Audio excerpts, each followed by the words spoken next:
Riavana malalo amin'ny tompo dia mbola ho ampitominao amintsika rehetra trano ny fahasoavana sy ny fiadanana avy amin'Andriamanitra ray sy Jesosy Kristy tompontsika. Amen.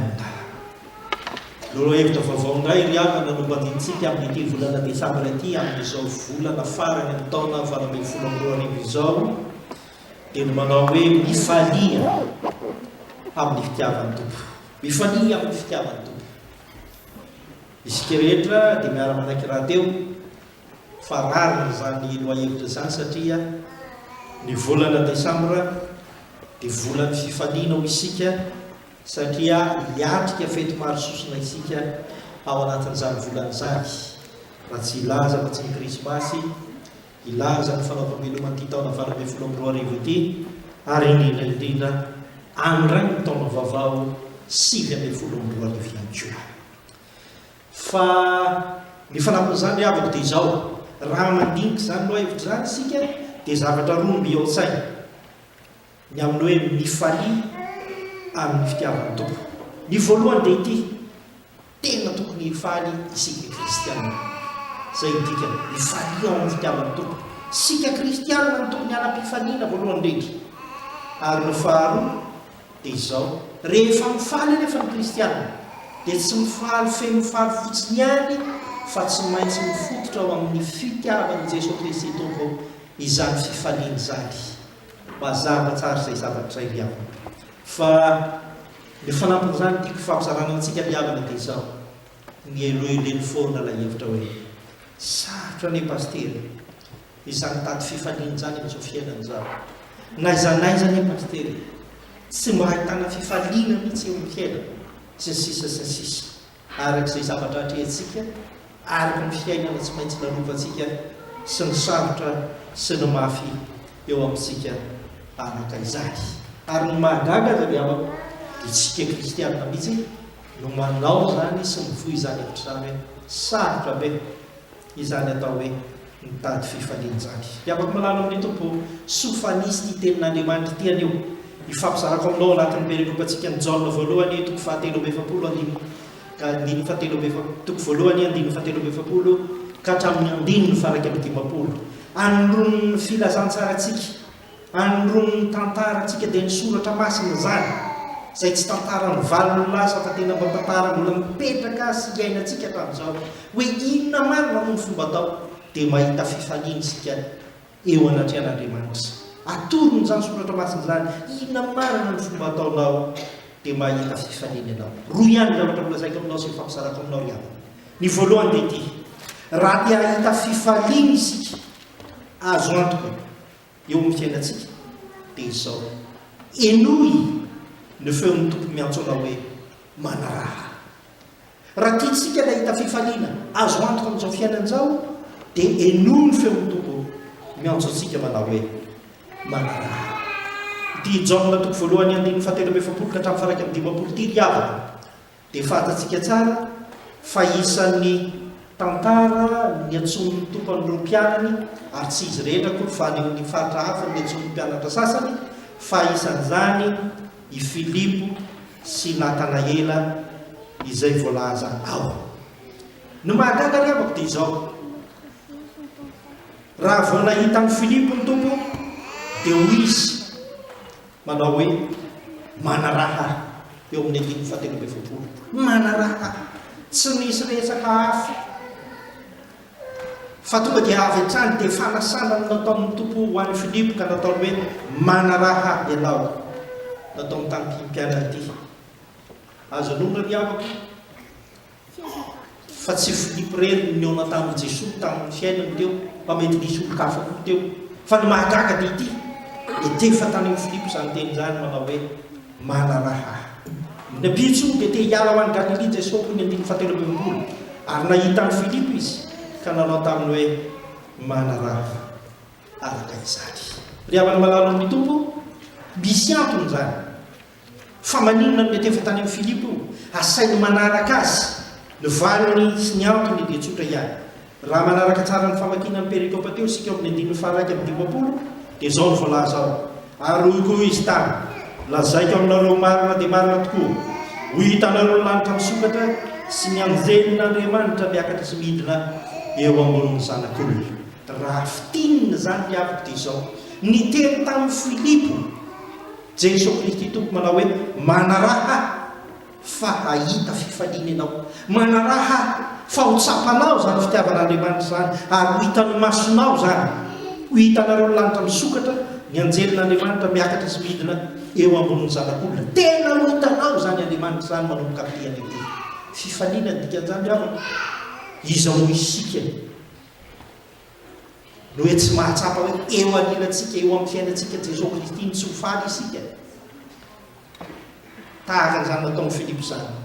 Ary raha jerentsika ihany koa ny ao amin'ny Zefania 4:5-10 tapany Bitôry avako dia manao an'izao: Jehova mpatsakan'ny Israely no aminao, tsy hahita loza intsony ianao. Zany hoe ny rahan'i Jehovahandriamanitra ny mpaminany Zefania mba ho any amin'ny zanak'Israely ka nilazany hoe nitsahatra treo ny fahoriana, nitsahatra treo ny zavatra manahirana, fa hiverena amiko ianareo, fa rehefa miverina amiko ianareo zany hoe manaraha indray ianareo, fa rehefa manaraka ianareo dia hitsahatra ny rehetrarehetra zany, tsy hahita loza intsony eo amin'ny fiainana.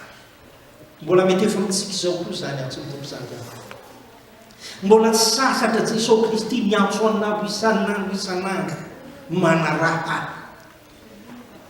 mbola tsy nanakonina ny vava ny tompo famitady izay fomba rehetrarehetra iantsona antsika tsy kany aiavy, isa mbata-olona, isa tokantrano, miantso isika manao hoe manaraha. Fa tiany ahita ny fitiavana isika, tiany ahita ny famindrapony isika, tiany ahita fifaliana tena azo antoka isika amin'ny fiainana.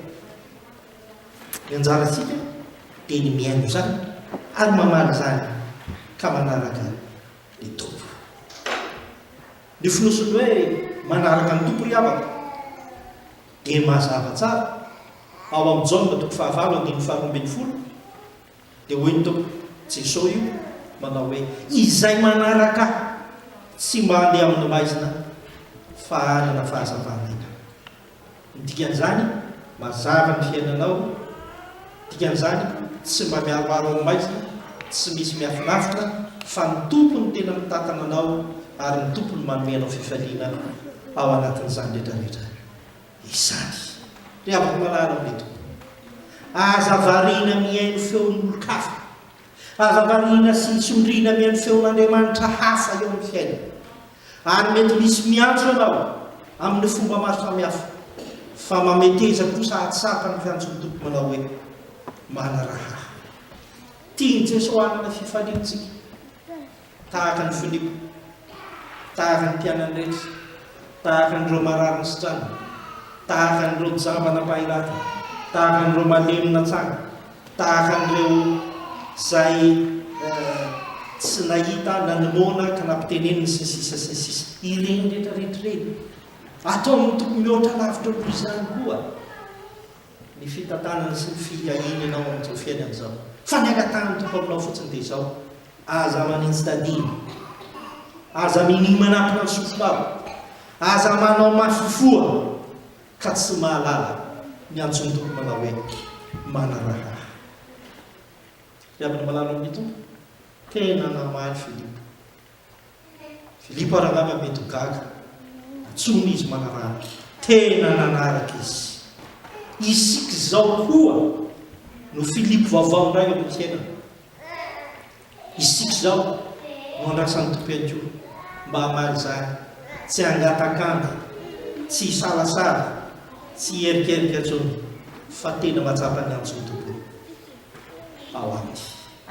Hoy ny tompo ao amin'ny Jaona 5:17 niondriky mihaino ny feo ary izao malala azy ary izy manaraka. Dikan'izany isan'ny ondrin'i Kristy ve isika? Matsapatsika izay zany, mbola ny feon'i Kristy ve anao amin'ny fiainantsika isan'andro isan'andro? Tokony ho tsapatsika izany. Fa raha mbola mitoetra ao amintsika zany dia tsy maintsy mahita fifaliana isika ary manaraka azy amin'izany. Tadideo fa Kristy tia amintsika dia ary vonona izy ifampizarazany fifaliana zany. Fa ny apôstôly ao amin'ny Romana 5:15 dia milaza mazava tsara manao hoe fa tsy nandrany fandahim-panadivozana ho amin'ny fitahotra indray ianareo fanandray ny fanahiny zanaka natsangana izay atsotsika hoe abaray. Afaka miantso n'Andriamanitra hoe abaray isika, afaka miantso azy tahaka ny raitsika niteraka atsika izay mahafantatra ny tokony ataontsika, mahafantatra ny anampianatsika, mahafantatra ny lalaka lehantsika, ary mahafantatra n'izay anampianatsika tsirairay avy. Fa ny angatany tomponao dia izao, raha tianao azo antoka ny fifalianao anao dia izao atao, enomy feo tompo miantso anao hoe manaraha ary mandiana manaraka azy. Izay ny voalohany. Fa ny faharoa ry havako dia izao, raha tiasika ihany koa ny ahita fifaliana azo antoka amin'ny fiainantsika dia mandiana zaho izay misy ny tompo, mandiana zaho izay misy ny tompo. Nagaga ry havako dia izao, tsy mba karazan'ny olona titeny Filipo, fa nizarana izany fifaliana izany tamin'ny hafa izy, ary isan'izany Natanaela ilay mpianatra natsoina ihany koa tamin'izany fotoana izany.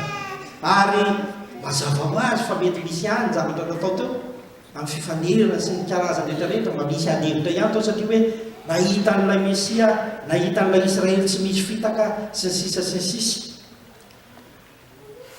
Ary volaza tsara hoe izao angamba ny tena izy izao ilay ajanak'Andriamanitra marina. Natanaela nanadiady, fa rehefa avy eo hoe Filipo andeha izaha. Dikan'izany avako dia izao, dia hiteny amin'ny Natanaela Filipo manao hoe andeha koa ianao fa afaka mijery azy izay misy azy, fa rehefa vitanao ary tanterahanao zany dia hita fifaliana ianao. Aitsika tsara ny avako fa na dia tonga ny fanatrika tamin'i Jesosy Kristy teo ary Natanaela, ka efa nanehoany Jesosy Kristy ny zavatra rehetra hoe ianao n'izao sy ny sisa sy ny sisa, fantatry Jesosy Kristy daholo momba ny Natanaela, dia mbola tsy nentin'iny ihany izy. Fa rehefa fantatry Jesosy Kristy hatramin'ny farany zany ka nitsahatra ny resaka, dia hoy Natanaela ao Jaona toko voalohany andiny fahasivy efapolo, rabo ianao ny zanak'Andriamanitra, ianao ny mpanjakan'ny Israely. Dia ilaza Natanaela manao hoe tena hita kokoa ianao dia manam-pifaliana eo amin'ny fiainako. Aitsika tsara ao amin'izay faniry aho, fanasaina nitady an'i Jehovah Andriamanitra ny zanak'Israely mba hiverina amin'ny ray ny fifaliana izay niainan'izy ireo. Ary Jesosy Kristy dia efa namerimerina an'izany isan'andro isan'andro. Raha tsy latsika afa-tsy ny amin'ny toko faha 1:15 manao hoe mitady avy dia hita ianareo. Izany hoe raha mitady fiainana sy fifaliana ianareo dia mitady avy ilay azo antoka fa manome izany dia Jesosy Kristy tompo araka izany. Ry havana malalo amin'ny tompo, rehefa manaraka ny tompo isika dia mahita ny misy azy. Tokony ho tsapantsika tsara. Aza variana mitady Andriamanitra hafa intsony mikaina, aza variana mitady famonjena izay mety ho ahavitanao ka hampiroborobo ny voninahitra sy ny sisa sy ny sisa, fa niana zahaho izay misy ny tompo tahaka ny Natanaela. Tsy malaza tamin'ny Filipo ka nanao hoe mirediredy ianao, aiza ny misy an'izany, tsisy an'izany sy sisa sy sisa. Tsy mba isan'ireo tsy nino fa tena nino, dia mba ho Natanaela vaovao ihany koa isika. Natanaela andeha hitady ny tompo eo amin'ny fiainantsika. Ny tompo dia efa mitady antsika, fa ny angatany antsika kosa dia izao, tsika tsy manome lamosina azy, tsika tsy mitsoaka azy, tsika mody sy mahita azy, fa itsika kosa hifanatrika aminy ka ho tonga eo anatrehany ary ahita azy, izaha azy dia ahita fifaliana eo amin'ny fiainantsika. Ry havako malalo ny tompo, fotoanan'ny advento zao araka ny fanambarako teny voalohany dia fotoana fiomanantsika fiangonana amin'ny fiavian'ny tompo mba ahitatsika azy ka hananantsika fifaliana ilay manoela Andriamanitra monatsika. Fotoanan'ny fanomanana ny fifaliana zao, izany ny antony mahatonga antsika hoe nyzanatsika, ny tanora, isika sambany, isika kristianina rehetrarehetra miomana an'izany amin'ny fomba rehetrarehetra, tsy ny fanomanana ny akanjo ihany, tsy ny fanomanana ny fitafiana ihany, fa ny fanomanana ny fomba amam-panahy, ny fanomanana ny fiderana an'Andriamanitra. Dia tokony ataontsika ao anatin'izany adventsany ary indrindra ny fanomahanantsika ny toe-panahintsika sy ny toe-pontsika sy ny toe-pontsika mba ho tena toe-panahy sy toe-po ary toe-ponona manana fifaliana no vatan'Andriamanitra amintsika fa tsy sanatry ny vavy ny fonifono fiatsara-belantsika na mifonofono zavatra maizimaizina izay tsy mahasoa antsika tokozany tsotra ny angatahany teny tompontsika ary izy tsika ny tsy maintsy mitady fifaliana hoy ny tompo raha tianao ny ahita fifaliana manaraha raha tianao ny ahita fifaliana tadiavo fa ho azonao manapon''izany amen.